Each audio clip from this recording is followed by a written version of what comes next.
आज हम राजस्थान के अलवर से आई एक ऐसी खबर की तह तक जाने की कोशिश करेंगे जो सिर्फ दुखद नहीं है बल्कि बहुत परेशान करने वाली है। सरकारी सिस्टम की प्रताड़ना, सीनियर टीचर की आत्महत्या। जी हाँ, आज इस वीडियो में हम संपूर्ण जानकारी प्राप्त करेंगे कि क्यों व कैसे अलवर जिले में एक सीनियर टीचर को आत्महत्या करनी पड़ी, जिसके मद्देनजर 7 शिक्षकों पर एफआईआर दर्ज की गई है।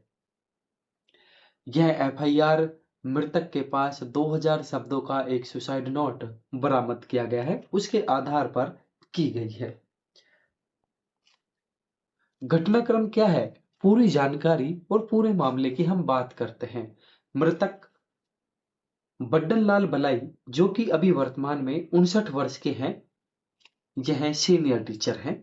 स्थान की यदि हम बात करें तो निर्भमपुरा गांव, जो कि अकबरपुर अलवर जिले के अंतर्गत आता है, घर से 100 मीटर की दूरी पर ये अपने बाड़े पर आत्महत्या कर लेते हैं। घटना की यदि हम बात करें तो रविवार की शाम को यह अपने बाड़े में फंदा लगाकर आत्महत्या कर लेते हैं। आत्महत्या के बाद मौके पर एक 4 पेज का सुसाइड नोट करीब 2000 से अधिक शब्द बरामद होता है, जिसमें आरोप लगाए गए हैं कि स्कूल के प्रिंसिपल और स्टाफ के द्वारा उन्हें मानसिक रूप से प्रताड़ित किया गया है। सुसाइड नोट में खुलासा हुआ, सुसाइड नोट जो था वो 4 पेज की एक विस्तृत सुसाइड नोट प्राप्त हुआ। लगभग 2000 से अधिक शब्द उसमें हैं, जिसमें मानसिक और शारीरिक रूप से प्रताड़ित किए जाने का उल्लेख किया गया है। आरोप लगाए गए हैं कि स्कूल और स्टाफ में जो प्रिंसिपल हैं, उन पे लगातार उनके द्वारा उन्हें टॉर्चर किया गया है। सुसाइड नोट में सबसे बड़ा सबूत, जैसा कि हमने पहले भी कहा, कुल 4 पेज का सुसाइड नोट मिला है, 2000 से अधिक शब्द उसमें मेंशन किए गए हैं। मानसिक शारीरिक रूप से प्रताड़ित करने का प्रिंसिपल और साथी शिक्षकों पर गंभीर आरोप लगाए हैं। सुसाइड नोट 4 पेज का सारांश की यदि हम बात करें सुसाइड नोट में, तो उसमें पिछले 4 से 5 सालों में प्रताड़ित किए जाने का विवरण है। नोट में लिखा है कि वह बहुत बुरी स्थिति से गुजर रहे थे और अत्यंत दुखी थे। उन्होंने अपनी लाचारी और सिस्टम की बेरुखी को शब्दों में बयां किया है।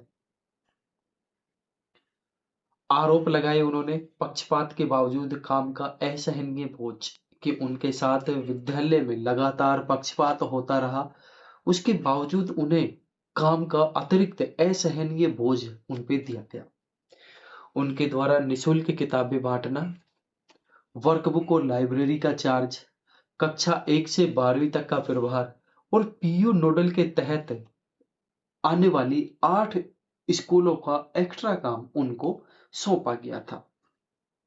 बार बार कहने के बाद भी कोई भी टीचर चार्ज लेने को तैयार नहीं था। यह आरोप इन्होंने अपने सुसाइड नोट में मेंशन किया है। जो एफआईआर दर्ज हुई है, इनमें 7 लोगों का नाम दर्ज है, जिसमें principal Sunita Bai, principal Gayatri Devi, principal AK Mishra, शिक्षक अनिल कुमार वर्मा, शिक्षक रोशन लाल यादव, प्रीतेंद्र सिंह, सीमा गुप्ता शिक्षिका। ये 7 शिक्षकों पर एफआईआर दर्ज हुई है, जिसमें पूर्व प्रिंसिपल भी शामिल है। प्राप्त जानकारी का स्रोत विभिन्न न्यूज चैनल्स और समाचार पत्रों के आधार पर आपको यहाँ पर उपलब्ध करवाया जा रहा है। 38 साल की इनकी अभी तक राजकीय सेवा रही है, जिनका अंत जो हुआ वो बहुत ही दुखद हुआ। यदि हम बन्नन लाल जी की सेवा की बात करें तो इनका जो कार्यस्थल है वो वर्तमान में राजकीय उच्च माध्यमिक स्कूल डहलावास था, जो कि पिछले 25 साल से इसी विद्यालय में कार्यरत थे। सरकारी रिकॉर्ड व आसपास के अन्यत्र नागरिकों के द्वारा इनका जो पिछला 38 वर्ष का जो कैरियर रहा है राजकीय सेवा में, वो बेदाग सेवा काल रहा है, ऐसा होना पाया गया है। ट्रेजेडी की बात करें तो 30 जून को रिटायरमेंट होना था, लेकिन रिटायरमेंट से 5 महीने पहले इन्होंने अपनी जीवन समाप्त कर लिया।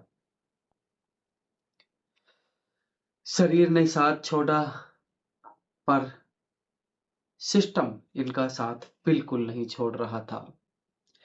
इनकी बेटे की शादी से पहले इन्हें ब्रेन स्ट्रोक आया, आधा शरीर पैरालाइज हो गया, इनका मुंह भी टेढ़ा हुआ, आंखों की रोशनी कम हुई, मानसिक संतुलन प्रभावित हुआ।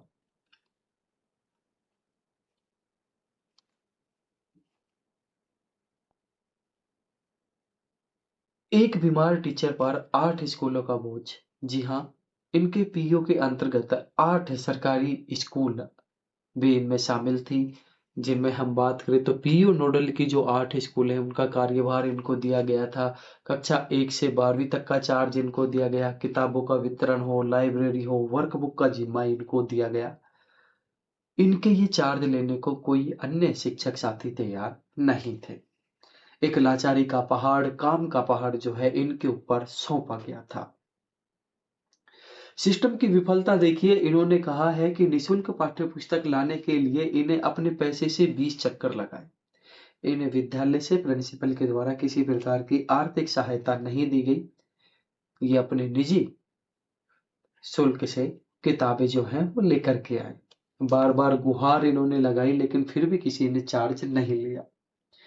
600 से ज्यादा इनके पास में पीएल पेंडिंग है, लेकिन इन्होंने काम के कारण छुट्टियां नहीं ली। बुड्ढनलाल बलाई कौन है, इसके बारे में हम बात करें तो ये 38 साल की इनकी सेवा रही है। रिटायरमेंट की तारीख इनकी 30 जून 2026 बताई गई। परिवार में पत्नी, 3 बेटे जो कि अभी प्रतियोगी परीक्षा की तैयारी कर रहे हैं, और इनकी पोतियां हैं। चरित्र की बात करें तो एक समर्पित शिक्षक जो अपनी जिम्मेदारियों और परिवार के प्रति जवाबदेह थे, लेकिन सिस्टम ने उन्हें अकेला छोड़ दिया।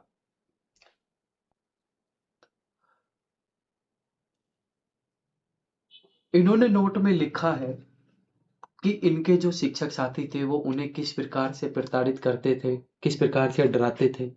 उनके कथन है कि तेरी नौकरी खा जाएंगे, रिटायरमेंट नहीं लेने देंगे, शराब पीकर वो गाली गलौज करते। इन्होंने नोट में लिखा कि इनके शिक्षकों ने कहा कि हमारी पहुंच ऊपर तक है, काम कैसे भी करो, हमें मतलब नहीं है। टर्निंग पॉइंट की यदि हम बात करें, जब शरीर ने इनका साथ छोड़ा, तो आज से 4-5 साल पहले घटना के इन्होंने जिक्र किया है कि जब इनके बेटे की शादी थी, तो उससे ठीक पहले इन्हें ब्रेन स्ट्रोक हुआ, जिसके कारण से इनका आधा शरीर पैरालाइज हो गया, आंखों की रोशनी कम हुई और मानसिक संतुलन इनका प्रभावित हुआ।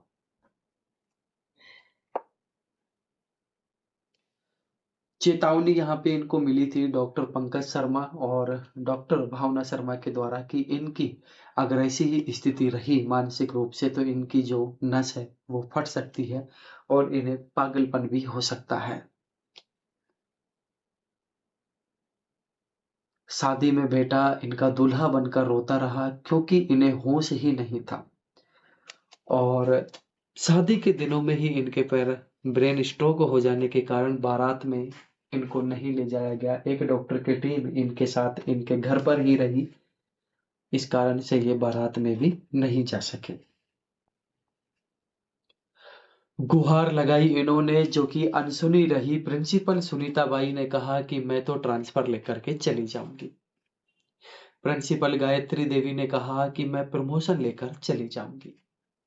साथ ही शिक्षकों ने कहा कि हमें परवाह नहीं है, हमारी जानकारी ऊंची पदों तक है। परिजनों का आक्रोश और पुलिस की जांच। जिला अस्पताल में 2 घंटे तक शव को रख करके प्रदर्शन किया गया। पोस्टमार्टम से इनकार किया गया और गिरफ्तारी की मांग की गई। अलवर ग्रामीण डीएसपी शिवानी शर्मा के द्वारा सुसाइड नोट को बरामद कर लिया गया है और जांच शुरू कर दी गई है। परिजनों का धरना व आक्रोश जिला अस्पताल में सोमवार सुबह रहा, जिसमें शव का पोस्टमार्टम करने से इन्होंने इनकार कर लिया और आरोपियों की तत्काल गिरफ्तारी की मांग की। इनका कहना है कि यह आत्महत्या नहीं है, जबकि सिस्टम के द्वारा हत्या की गई है। सिस्टम से चुभते सवाल जो इस आत्महत्या के बाद पैदा होते हैं कि एक पैरालाइज शिक्षक से 8 स्कूलों का काम क्यों कराया गया? प्रिंसिपल ने लिखित शिकायत के बाद भी एक्शन क्यों नहीं लिया? क्या यह आत्महत्या है या सिस्टम के द्वारा की गई एक सोची समझी हत्या? इन्होंने अपने सुसाइड नोट में अपने ग्रामवासियों के लिए भी अंतिम संदेश लिखा है। उन्होंने कहा, मुझे माफ करना। मेरे छोटे भाई भतीजे, तीनों बेटे बहुए और मेरी प्यारी पोतियां, मुझे माफ करना। मैं इन सारी परिस्थितियों से जूझकर आत्महत्या करने को मजबूर हुआ हूं। सभी ग्रामवासियों को मेरा अंतिम राम राम।